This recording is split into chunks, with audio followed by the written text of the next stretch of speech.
Poem of Man God, Volume 1, Chapter 3. Anne praying in the temple has her wish fulfilled. 23rd of August, 1944. Before writing the following, I wish to make a note.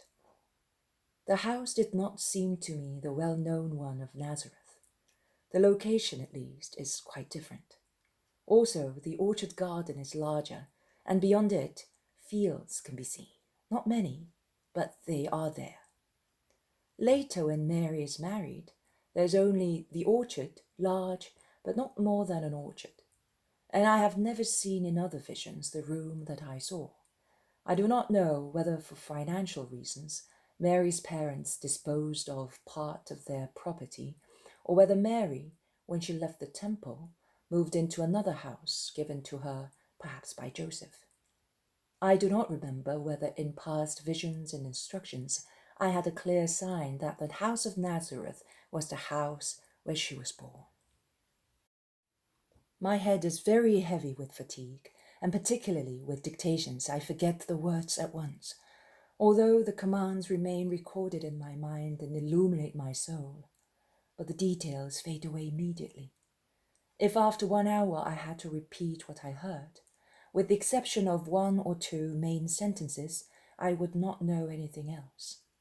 Visions, on the contrary, remain clear in my mind, because I had to watch them myself. I hear dictations, but I see visions. Therefore they remain clear in my mind, which functioned in the following them through their various phases.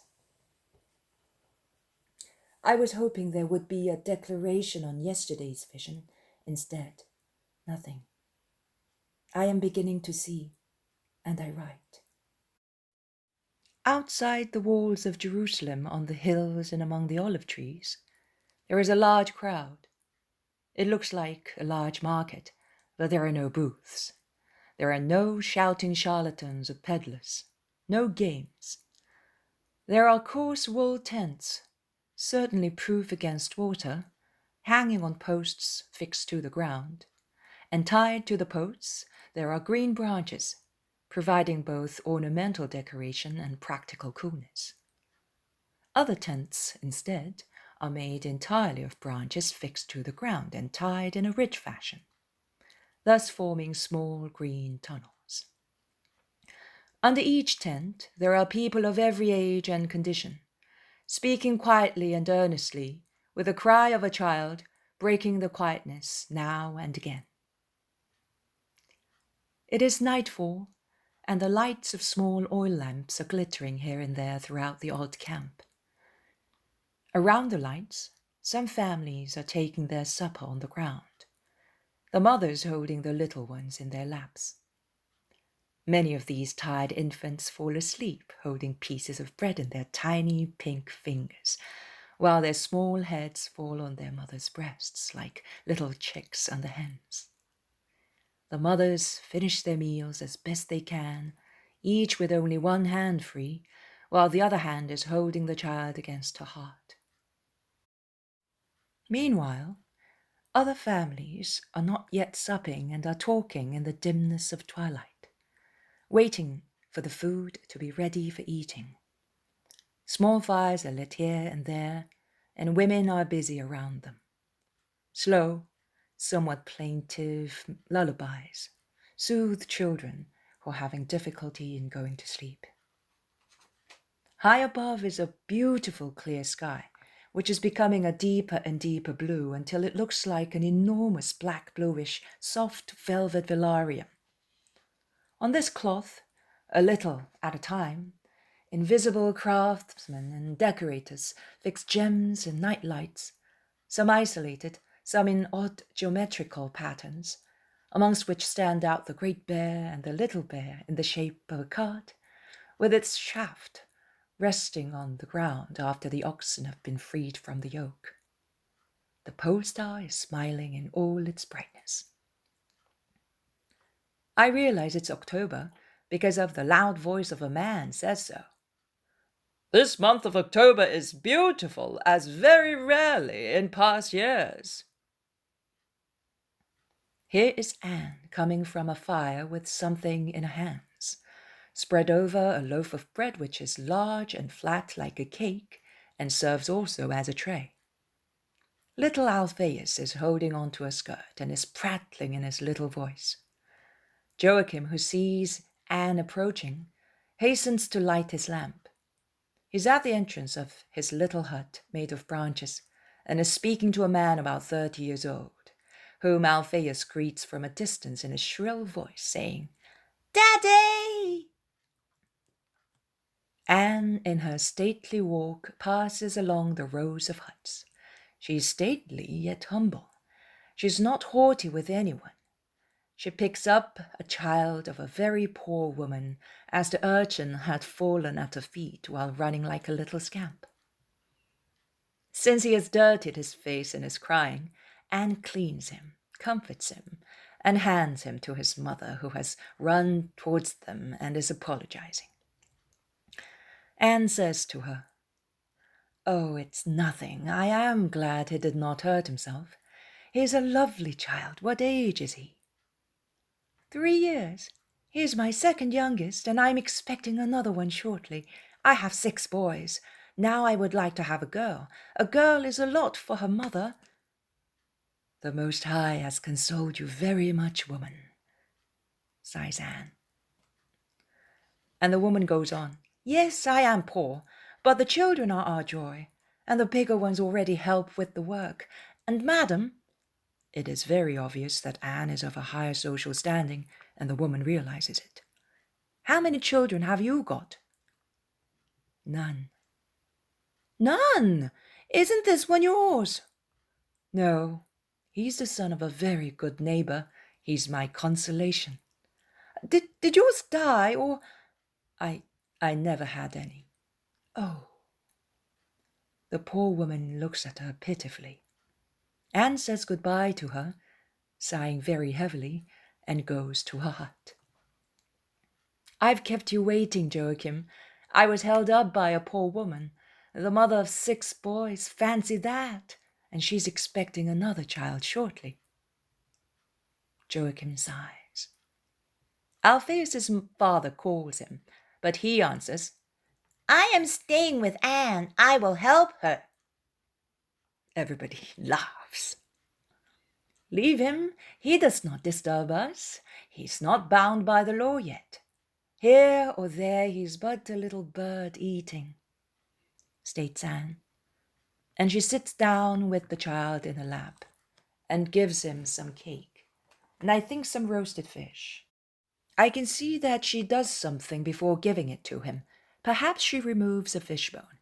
She has served her husband first. She eats last. The night is more and more crowded with stars and the camp with lights. Then, little by little, many lights go out. They are the lamps of those who were the first to have supper and who now go to sleep. Also, the buzzing slowly decreases. No more children's voices are heard. Only some babies, still unweaned, raise their lamb-like little voices, seeking their mother's milk. The night blows her breath over places and people, and obliterates pains, memories, hopes, and ill feelings. Nay, perhaps these last 2 survive in dreams, although alleviated by sleep. Anne says to her husband while lulling Alphaeus, who is falling asleep in her arms, "Last night I dreamt that next year I will be coming to the holy city for 2 feasts instead of 1 only, and one will be the offering of my creature to the temple. Oh, Joachim." "Do hope, Anne. Did you not perceive anything else? Did not the Lord whisper anything to your heart?" "Nothing, only a dream." "Tomorrow is the last day of prayer. All the offerings have already been made, but we will renew them again tomorrow solemnly. We shall gain our favor from God by our faithful love. I always think that it will happen to you as it did to Anne of Elkanah." "May God grant it." And I wish I had someone say to me now, go in peace. The God of Israel has granted the grace you asked for. If the grace comes, your child will tell you, turning over for the first time in your womb. And it will be the voice of an innocent, therefore the voice of God. The camp is now silent in darkness. Anne also takes Alphaeus to the adjoining hut and puts him on the bed near his little brothers, who are already asleep. Then she lies down beside Joachim, and their lamp also goes out, one of the little stars on earth. More beautiful, the stars in the vault of heaven remain watching over mankind asleep. Jesus says, "The just are always wise, because as friends of God, they live in his company and are taught by him. Yes, by him, infinite wisdom." My grandparents were just, and therefore they possessed wisdom. They could quote accurately from the book, singing the praises of wisdom from its context. She it was I loved and searched for from my youth. I resolved to have her as my bride. Anne of Aaron was the strong woman of whom our ancestor speaks, and Joachim, as descendant of King David, had not sought so much charm and wealth as virtue. Anne possessed a great virtue, all holy attributes joined together like a sweet-smelling bunch of flowers to become one beautiful thing that was this exceptional virtue, a real virtue, worthy of being set before the throne of God.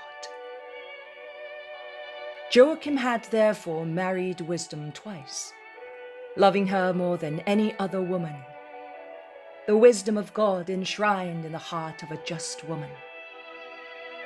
Anne of Aaron had not sought anything else but to join her life to that of an upright man, certain that family joy lies in uprightness.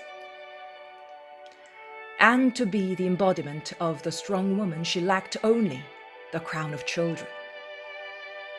The glory of the married woman, the justification of marriage, the one of which Solomon speaks.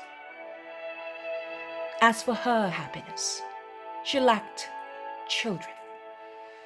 The flowers of a tree that has become one thing with the adjoining tree, and attains thereof abundance of new fruit, in which the two good qualities blend into one, because she had never experienced any disappointment on account of her husband.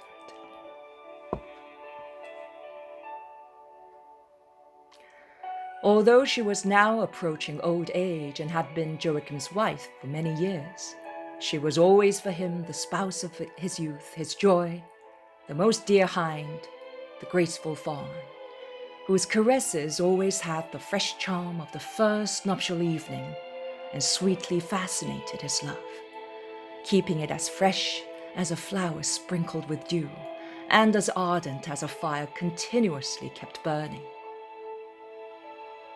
Therefore, in their affliction, in their childless state, they spoke to each other words of consolation in their thoughts and troubles.